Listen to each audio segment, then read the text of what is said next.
Ne zaman? Ne bileyim.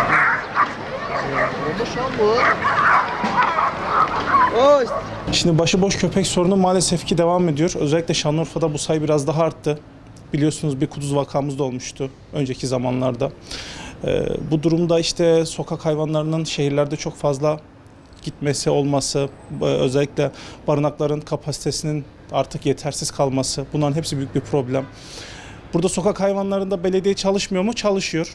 Bize de geliyor böyle vakalar. Biz arıyoruz, alıyor götürüyor barınaklar. Ancak barınakların da belli bir kapasitesi olduğu için kapasitede dolduğu zaman eğer sağlık durumu da iyiyse, elverişliyse mecbur tekrardan sokağa salınıyor. Burada da nasıl bir çözüm olacak çok bilmiyoruz ama bizim düşüncemiz barınakların biraz daha genişletilmesi, barınakların iyileştirilmesi, yeterli personel sayımının alımının yapılması, personelin özellikle hayvan sevgisi konusunda bilinçlendirilmesi, biraz daha hayvansever insanların bu işlerde çalışması bizim en büyük isteklerimizden bir tanesi. Saldırılarda genelde köpekler şöyle saldırıyorlar. Bölgeleri benimsedikleri için, bölgeleri sahiplendikleri için o bölgeye giren farklı bir canlı gördükleri zaman bunu tehdit olarak algılıyorlar. Sanki onların yemeğine, mamasına veya onların ortamını bozacakmış gibi bir tepki verdikleri için saldırıya geçiyorlar.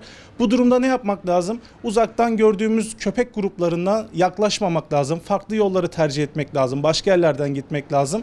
Saldırı sırasında da eğer öyle bir şey olduğu zaman ani kaçışlardan kaçmak lazım. Yani böyle bir anda dönüp kaçmamak lazım. Göz göze özellikle gelmemek lazım. Köpeklerle göz temasından kaçınmak lazım. Bunlar yapabilecekleri şeylerdir. Yani tabii o açıklamayı duyduk. Sayın Erdoğan bu işin Avrupa'da nasıl çözüldüyse burada da çözülebileceğini söylüyor. Yani tabii ki bu onların elindeki verilerle alakalı bir durum. Nasıl bir verileri var biz çok bilmiyoruz. Bu ne kadar sokak hayvanı var, bu sokak hayvanları alıp kısırlaştırılıp tekrar sokağa salınmasıyla çözülemeyecek durumda mı? Bu konulara çok vakıf olmadığımız için bu tamamen belediyelere bıraktığımız bir iş.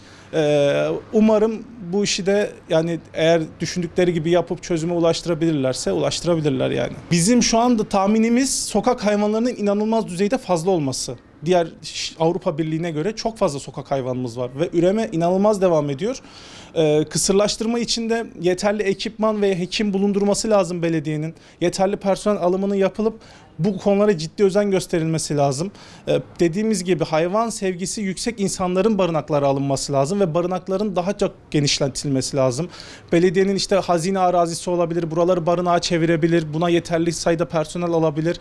Biz şu anda en büyük çözümün bu olduğunu düşünüyoruz. Eğer bu yapılmadığı takdirde de zaten maalesef ki önüne alamıyoruz sokak hayvanlarının yani sayılar çok fazladır. Teşekkür ederim.